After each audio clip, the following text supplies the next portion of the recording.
going to be using Dura-Lar by Grafix. This is the acetate alternative. It's the plastic that doesn't behave like a plastic. So normally if you painted on plastic, the paint would scratch off. In this case, the paint stays well and truly put once it's dry. Now I'm going to build up some colourful layers and patches of colour using finger painting, and something I've discovered is that because Dura-Lar is non-porous, the paint sits on top really well and it allows you to blend and build up all those colours really quite easily.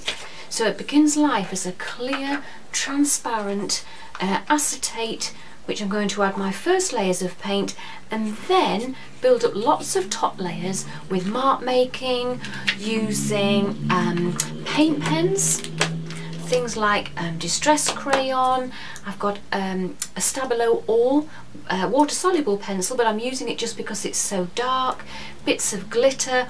All of this sits really well on top of the Dura-Lar medium, and I'm also going to use it to stamp onto and to heat emboss, because you can easily heat emboss it as well, unusually for a plastic, and I'm going to create these transparent embellishments for my pages.